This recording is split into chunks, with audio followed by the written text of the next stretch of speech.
ಮತ್ತು ಇನ್ನೊಬ್ಬ ಒಂದು ಹುಡುಗಂದು LLB ಮುಗೀತಿದೆ. ಒಂದು ಹುಡುಗ ಬಂದು ಹೊರಗಡೆ ದೇಶಕ್ಕೆ ಕಳಿಸಿದ್ದೀವಿ MS ಮಾಡಲಿಕ್ಕೆ ಅಂತ. ಸಂತೋಷ ಆಗುತ್ತೆ.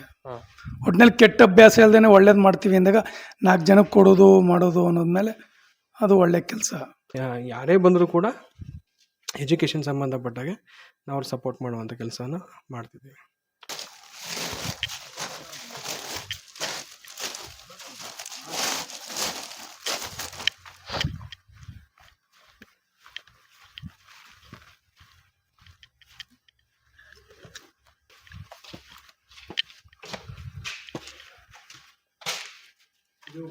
ಇದು ಕೂಡ ಫುಲ್ ದೊಡ್ಡ ಹಾಲ್ ಬರುತ್ತೆ. ಏನು ಇವಾಗ ಸದ್ಯಕ್ಕೆಲ್ಲ ಕೆಲಸ ನಡೀತಾ ಇರೋದ್ರಿಂದ ಎಲ್ಲ ಸಾಮಾನುಗಳೆಲ್ಲ ಹಿಂಗೆ ಹಾಕ್ಕೊಂಡಿದ್ದೀವಿ. ಏನು ಹೇಳಿದ್ನಲ್ಲ ನಾನು, ಮೇ ತಿಂಗಳು 2nd ವೀಕ್ ಅಷ್ಟರಲ್ಲಿ ಇಲ್ಲಿ ಎಲ್ಲ ಕೂಡ ಸೆಟ್ ಆಗಿರುತ್ತೆ. ಕಂಪ್ಲೀಟ್ ಹಾಲ್ ಇದು? ಕಂಪ್ಲೀಟ್ ಹಾಲ್ ಇದು ಹಾಲು ಮತ್ತು ಪಕ್ಕದ ಹಾಲು. ಓಕೆ. ಇಲ್ಲಿ ಬೆಡ್ಗಳು ಎಲ್ಲ ಬೆಡ್ಗಳೆಲ್ಲ ಇಲ್ಲಿ ಅರೇಂಜ್ ಆಗುತ್ತೆ. ಅಲ್ಲೊಂದು ವಾಶ್ರೂಮ್ ಇದೆ. ಓಕೆ. ಆ ಕಡೆ 2 ವಾಶ್ರೂಮ್ ಇದೆ. ಸದ್ಯಕ್ಕೆ ಎಮರ್ಜೆನ್ಸಿಗೆ ಅಂತ ಇವಾಗ ಶುರು ಮಾಡ್ಕೊಳ್ತೀವಿ. ಮತ್ತೆ ಅಡುಗೆ ಮಾಡೋದಕ್ಕೆಲ್ಲ ಇಲ್ಲಿ ವ್ಯವಸ್ಥೆ? ಇಲ್ಲಿ ಎದುರುಗಡೆ ಒಂದು ಮಾಡ್ಕೊಳ್ತೀವಿ, ಅದನ್ನ ಕಟ್ಸ್ಕೊಳ್ತೀವಿ. ಇನ್ನು ಶುರು ಮಾಡಿಲ್ಲ ಅದು. ಅದಕ್ಕೋಸ್ಕರ ಅಂದ್ರೆ ಇಲ್ಲಿರುವಂತ ವೃದ್ಧರಿಗೆ 3 ಹೊತ್ತು ಊಟ ವಸತಿ ಎಲ್ಲವೂ ಟೋಟಲಿ ಫ್ರೀ ಇರುತ್ತೆ. ಅವ್ರಿಗೆ ಹೆಲ್ತ್ ರಿಲೇಟೆಡ್ ಆಗಿ ಏನು ಬೇಕು, ಮತ್ತೆ ಊಟ ತಿಂಡಿ, ಮತ್ತೆ ಅವ್ರಿಗೆ ಬೇಕು ಬೇಡಗಳು ಎಲ್ಲವೂ ಕೂಡ ಇಲ್ಲೇನೆ ಟೋಟಲಿ ಫ್ರೀ ಇರುತ್ತೆ. ಓಕೆ. ಟೋಟಲಿ ಫ್ರೀ ಇರುತ್ತೆ. ಇದನ್ನು ನಾವು ಕೆಲವ್ರು ಹೇಳ್ತಾರೆ ನಾನು ಮಾಡ್ತಾಯಿದ್ದೀನಿ. ನಾನು ಮಾಡ್ತಿರೋದಿಲ್ಲ, ಸಮಾಜ ಕೊಡುತ್ತೆ. ಆ ಸಮಾಜದಲ್ಲೇ ಮಾಡ್ತಿರೋಂಥ ಜೊತೆಗೆ ನಮ್ಮ ಅದೃಷ್ಟನೇನೋ ಗೊತ್ತಿಲ್ಲ, ನಮ್ಗೆ ಸಿಕ್ಕಿರುವಂಥ ಸ್ನೇಹಿತರುಗಳು ಅವರೆಲ್ಲರೂ ಕೂಡ ಲೈಕ್ ಮೈಂಡೆಡ್ ಪೀಪಲ್ಸ್, ಎಲ್ಲ ಒಂದೇ ರೀತಿ ಯೋಚನೆ ಮಾಡುವಂಥವ್ರು. ಅವರೆಲ್ಲರ ಸಹಾಯ ಮತ್ತು ಸಹಕಾರದಿಂದ ಇದು ನಡೀತಿದೆ ಸದ್ಯಕ್ಕೆ. ಓಕೆ. ಈಗ ನಮ್ಮಲ್ಲಿ ಓದಂಥ ವಿದ್ಯಾರ್ಥಿಗಳು ಹೇಳ್ದಲ್ಲ ಆಲ್ರೆಡಿ, ಈಗ ಅವರು ಕೂಡ ಈಗ ಒಂದು 3 ಜನ ವಿದ್ಯಾರ್ಥಿಗಳು ಅವ್ರದ್ದು ಫೈನಲ್ ಇಯರ್ ಮುಗಿಸ್ಕೊಂಡು ಕೆಲ್ಸಕ್ಕೆ ಹೋಗುವಂಥ ಟೈಮ್ ಇದು. ಇಂಜಿನಿಯರಿಂಗ್ ಮುಗೀತಿದೆ. ಮತ್ತು ಇನ್ನೊಬ್ಬ ಒಂದು ಹುಡುಗಂದು LLB ಮುಗೀತಿದೆ. ಒಂದು ಹುಡುಗ ಬಂದು ಹೊರಗಡೆ ದೇಶಕ್ಕೆ ಕಳಿಸಿದ್ದೀವಿ MS ಮಾಡಲಿಕ್ಕೆ ಅಂತ. ಅವರೆಲ್ಲರದು ಕೂಡ ಕ್ಲಿಯರ್ ಆಯಿತು ಅಂದ್ರೆ ನಮ್ಗೆ ಇನ್ನೊಂದು ಶಕ್ತಿ ಸಿಕ್ತಂಗೆ ಆಗುತ್ತೆ.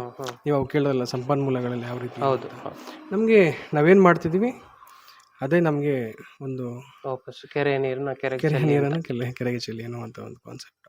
ಓಕೆ. ಇದ್ರ ಮೇಲೆ ಕೆಲಸ ನಡೀತಿದೆ ಅಷ್ಟೇ. ಒಟ್ಟು ಎಷ್ಟು ಜನ ವಿದ್ಯಾರ್ಥಿಗಳು ಇಲ್ಲಿವರೆಗೂ ನಿಮ್ಮ ಆಶ್ರಮದಲ್ಲಿ ಕಲ್ತಿದ್ದಾರೆ ಅಂತ? ನಮ್ಮಲ್ಲಿ ಇದುವರೆಗೂ ಒಂದು 45 ಜನ ವಿದ್ಯಾರ್ಥಿಗಳು ಕಲ್ತಿದ್ದಾರೆ. ಅಷ್ಟು ಜನ ಮಕ್ಕಳುಗಳಿಗೆ ನೀವು ನೋಡಿದ್ರಲ್ಲ, ದೊಡ್ಡ ಮಕ್ಕಳುಗಳು, ಅವರೆಲ್ಲ ನಮ್ಮಲ್ಲಿ ಓದಂಥ ಮಕ್ಕಳುಗಳು.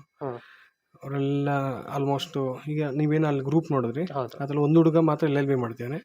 ಮಿಕ್ತವರೆಲ್ಲರೂ ಕೂಡ ಇಂಜಿನಿಯರಿಂಗ್ ಮಾಡ್ತಿದ್ದಾರೆ. ಓಕೆ. ಓಕೆ. ನಮ್ಮಲ್ಲಿ ಇನ್ನು ಹೆಣ್ಮಕ್ಳು ಇದನ್ನು ನಾವು ಹೇಳಿದ್ನಲ್ಲ MBBS ಇದೆಲ್ಲ ಈ ಸತಿ ಫಸ್ಟ್ ಇಯರ್ ಆ ಹೆಣ್ಮಗು ಓದ್ತಿರೋದು. ಗೌರ್ಮೆಂಟ್ ಸೀಟ್ ಸಿಕ್ಕಿದೆ. ನಮ್ಮದೇ ಮಾತೃಭೂಮಿ ಕಡೆಯಿಂದನೇ ಹುಡುಗಿಗೆ ಸ್ಪಾನ್ಸರ್ ಮಾಡ್ತಿದ್ವಿ. ಓಕೆ. ಎಜುಕೇಷನ್ ರಿಲೇಟೆಡ್ ಆಗಿ ಈ ರೀತಿ ಯಾರೇ ಬಂದರೂ ಕೂಡ ಎಜುಕೇಷನ್ ಸಂಬಂಧಪಟ್ಟಾಗೆ ನಾವು ಅವ್ರು ಸಪೋರ್ಟ್ ಮಾಡುವಂಥ ಕೆಲಸನ ಮಾಡ್ತಿದ್ದೀವಿ. ಅಂದರೆ ಅವರು ವಿದ್ಯಾಭ್ಯಾಸಕ್ಕೆ ಏನು ಅವಶ್ಯಕತೆ ಇದೆಯೋ ಅದನ್ನು ಕೊಡುವಂಥ ವ್ಯವಸ್ಥೆ ಮಾಡ್ತೀರಾ? ಹೌದು. ಕಂಪ್ಲೀಟ್ಲಿ. ಓಕೆ. ಇದು ಇಷ್ಟು ನಮ್ಮದು ಮಾತೃಭೂಮಿ ಸೇವಾ ಫೌಂಡೇಶನ್ ಕಡೆಯಿಂದ ಮಾಡ್ತಿರೋಂಥ ಕೆಲಸ. ಮತ್ತು ಅದನ್ನು ಬಿಟ್ಟರೆ ಸೇವಾ ಚಟುವಟಿಕೆಗಳು ಅಂದರೆ ಕಲ್ಯಾಣಿ ಕ್ಲೀನಿಂಗ್ಗಳು ಮಾಡಿದ್ದೀವಿ.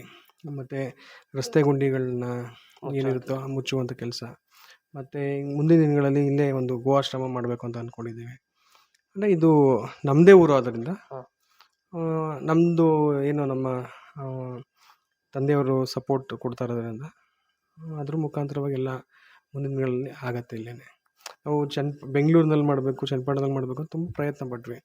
ಅಲ್ಲಿ ಬಾಡಿಗೆ ಕಟ್ಕೊಂಡು ಒಂದು ಸೇವಾ ಚಟುವಟಿಕೆ ನಡೆಸೋದು ತುಂಬಾ ಕಷ್ಟ ಇದೆ. ಅದ್ರ ಬದಲು ನಮ್ಮದೇ ಜಾಗದಲ್ಲಿ ಕಷ್ಟವಾಸಕ್ಕೆ ಶುರು ಮಾಡೋಣ ಅಂತ. ಇದು ಶುರು ಮಾಡುತ್ತೆ ಅಂದರೆ ಬರೀ ಮಧ್ಯ ವಿಘ್ನಗಳೇ ಬಂದಿದ್ದು ಜಾಸ್ತಿ. ಅದು ಇದು ಅಂತ ಪ್ರಾಬ್ಲಮ್. ನೋಡೋಣ, ಈ ನೆಕ್ಸ್ಟ್ ಮಂತು 2ನೇ ವೀಕ್ಗೆ ಓಪನ್ ಮಾಡಬೇಕು ಅಂದ್ಕೊಳ್ತೀವಿ. ಮಾಡ್ತೀವಿ. ಓಕೆ.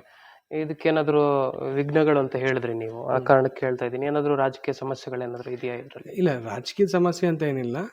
ಅಂದರೆ ಸರ್, ಸೇವಾ ಚಟುವಟಿಕೆಗಳನ್ನ ಮಾಡಬೇಕಾದ್ರೆ ಅಷ್ಟು ಸುಲಭ ಅಲ್ಲ.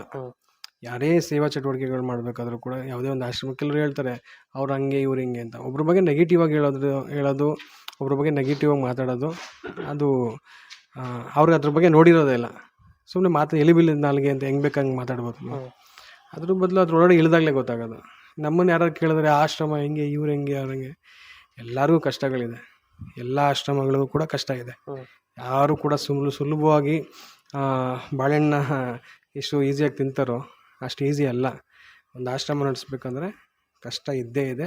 ಅವ್ರನ್ನೂ ಅವ್ರಿಗೆ ಮಾತ್ರ ಗೊತ್ತು. ಹೊರಗಡೆ ಪ್ರಪಂಚಕ್ಕೆ ಏನೋ ಬಂದ್ಬಿಡುತ್ತೆ, ಏನೋ ಮಾಡಿಬಿಡ್ತಾರೆ, ಹಿಂಗೆಲ್ಲ ಇರುತ್ತೆ. ಖಂಡಿತವಾಗಿ ಅದ್ರ ಪೇಯ್ನ್ ಅವ್ರಿಗೆ ಗೊತ್ತು. ಹಾಗೆ ಸಣ್ಣ ಪುಟ್ಟ ಫೈನಾನ್ಷಿಯಲ್ಲೇ ಪ್ರಾಬ್ಲಮ್ ಬರೋದು ಎಲ್ಲರಿಗೂ ಕೂಡ. ಓಕೆ. ಫೈನಾನ್ಷಿಯಲ್ದೇ ಇದು ಬರೋದು. ಮತ್ತು ನಾವು ಇದುವರೆಗೂ ಕೂಡ ಪ್ರಚಾರವನ್ನು ಎಲ್ಲೂ ಕೂಡ ಮಾಡ್ದೇ ಇರೋದಕ್ಕೋಸ್ಕರ, ಪ್ರಚಾರ ಅಂದರೆ ಜಸ್ಟ್ ಆಶ್ರಮಗಳು ರಿಲೇಟೆಡಾಗಿ, ಇವಾಗ ಇದನ್ನು ಏನು ಮಾಡ್ತೀವೋ ಓಲ್ಡ್ ಏಜ್ ಸಂಬಂಧಪಟ್ಟಾಗೆ, ಇನ್ನೂ ಸುಮ್ಮನೆ ಹಾಗೆ ಕುಂತ್ಕೊಳ್ಳಿಕ್ಕೂ ಆಗಲ್ಲ. ಇಷ್ಟೊಂದೊಂದು ದೊಡ್ಡ ಪ್ರಾಜೆಕ್ಟ್ಗೆ ಕೈ ಹಾಕಿರೋದ್ರಿಂದ ಎಲ್ಲರ ಸಪೋರ್ಟ್ ಬೇಕು ಅಂತ ಕೇಳ್ಕೊಳ್ತೀವಿ ನಿಮ್ಮ ಒಂದು ಚಾನಲ್ ಮುಖಾಂತರವಾಗಿ. ಅದೇ ಸಾರ್ವಜನಿಕರ ಸಹಕಾರವನ್ನು ಯಾವ ರೀತಿ ಕೇಳ್ಬೋದು ನೀವು? ಅದೇ ಸಾರ್ವಜನಿಕ ಸಹಕಾರ ಅಂದರೆ ನಿಮ್ಮ ಹುಟ್ಟಿದಬ್ಬ ಆಗಿರ್ಬೋದು, ಅಥವಾ ನಿಮ್ಮ ಫ್ಯಾಮಿಲಿಯಲ್ಲಿ ಯಾವುದೋ ಒಂದು ನೆನಪಾಗಿರ್ಬೋದು, ಹಬ್ಬ ಹರಿದಿನಗಳಾಗಿರ್ಬೋದು, ಅಂಥ ಟೈಮಲ್ಲಿ ಒಂದಿನದ ಊಟದ್ದು ಆರ್ಗನೈಸ್ ಮಾಡಿ ನಮ್ಮ ಆಶ್ರಮಕ್ಕೆ ಬಂದು. ಒಂದು ದಿನದ್ದು ನಾವು ಅಷ್ಟೇನೇನು ಕೇಳಲ್ಲ ನಿಮ್ಮ ಹತ್ರ, ಒಂದು ದಿನದ ಊಟದ ವಹಿಸ್ಕೊಳ್ಳಿ. ಅಂತ ಆಸಕ್ತರು ಯಾರು ಇದ್ದರೆ ನಿಮ್ಮನ್ನು ಹೇಗೆ ಕಾಂಟ್ಯಾಕ್ಟ್ ಮಾಡಬೇಕು?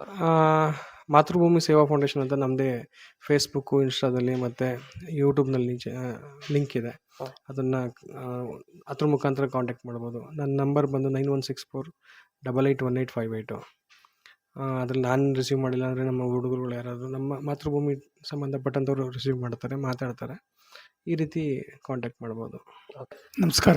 ಹೇಳಿ ಅಣ್ಣ, ಇಷ್ಟೊಂದು ಸೇವೆಯನ್ನು ಮಾಡ್ಕೊಂಬರ್ತಾ ಇದ್ದೀರಾ, ಏನು ಮಕ್ಕಳು ಸೇವೆ ಮಾಡಬೇಕು ಮಾಡ್ತಾ ಇದ್ದೀವಿ ಅಷ್ಟೇ. ಬಡವ್ರಿಗೆ ಸೇವೆ ಮಾಡಬೇಕು, ಒಳ್ಳೇದು ಮಾಡಬೇಕು.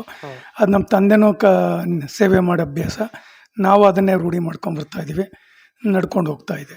ಏನು ಅನ್ಸುತ್ತೆ ಅಣ್ಣ? ನಮ್ಗೆ ಸಂತೋಷ ಆಗುತ್ತೆ. ಒಟ್ಟಿನಲ್ಲಿ ಕೆಟ್ಟ ಅಭ್ಯಾಸ ಇಲ್ದೇ ಒಳ್ಳೇದು ಮಾಡ್ತೀವಿ ಅಂದಾಗ 4 ಜನಕ್ಕೆ ಕೊಡೋದು ಮಾಡೋದು ಅನ್ನೋದ್ಮೇಲೆ ಅದು ಒಳ್ಳೆ ಕೆಲಸ. ಈಗಷ್ಟೇ ನಿಮ್ಮ ಮಗ ಹೇಳಿದ್ರು, ನಮ್ಮ ಹತ್ರ ಸಾಕಷ್ಟು ವಿದ್ಯಾರ್ಥಿಗಳು, 40 ವಿದ್ಯಾರ್ಥಿಗಳು. ಹೌದು, 40 ವಿದ್ಯಾರ್ಥಿಗಳು ಅವರೇ.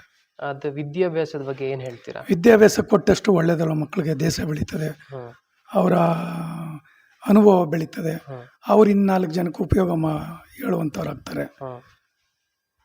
ಓಕೆ. ಹಾಗೆ ಎಷ್ಟು ಸಮಯದಿಂದ ಈ ಸೇವೆಯನ್ನು ಮಾಡ್ಕೊಂಬಂದಿದ್ದೀರಾ ನೀವು ಕೂಡ? ನಾವು ಮೊದಲಿಂದಲೂ ಇದೆ ವ್ಯವಸಾಯ ಮಾಡಿಕೊಂಡು, ನಾನು ಒಬ್ಬ ಎಂಪ್ಲಾಯ್ ಆಗಿತ್ಕೊಂಡು, ಎಂಪ್ಲಾಯ್ ಆದಮೇಲೆ ರಿಟೈರ್ಡ್ ಆದಮೇಲೆ ನಾವು ಊರಲ್ಲಿದ್ದೀವಿ ವ್ಯವಸಾಯ ಮಾಡಿಕೊಂಡು. ಹಾಗೆ ನಿಮ್ಮ ಕುಟುಂಬದಲ್ಲಿ ಇದಕ್ಕೆ ಸಹಕಾರ ಸಿಗ್ತಾ ಇದೆಯಾ? ಸಿಗ್ತಾ ಇದೆ. ಯಾಕಂದ್ರೆ ನಿಮ್ಮ ಮಗನೂ ಇಲ್ಲ, ನಮ್ಮ ಮನೆಯವರು ಅದೇ ಕೆಲಸ, ನಮ್ಮ ಮಕ್ಕಳು ಅದೇ ಕೆಲಸ, ಹೆಲ್ಪಿಂಗ್ ನೇಚರ್ ಇದೆ. ಇನ್ನು ಮುಂದಿನ ದಿನಗಳಲ್ಲಿ ಏನೇನು ಮಾಡಬೇಕು ಎಂಬ ಒಂದು ಅದು ಅವ್ರಿಗೆ ಏನೇನು ಅನುಭವ ಬರ್ತದೋ ಅವ್ರು ಮಾಡ್ಕೊಂಡು ಹೋಗ್ತಾರೆ. ನಿಮ್ಮ ಬೆಂಬಲ ನಮಗೆ ಬೆಂಬಲ ಇರ್ತದೆ. ಓಕೆ.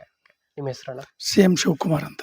ಧನ್ಯವಾದಗಳು. ನಮಸ್ಕಾರ ಸರ್. ನಮಸ್ತೆ. ನಿಮ್ಮ ಹೆಸರು? ಪುರುಸ್ವಾಮಿ ಅಂತೇಳಿ.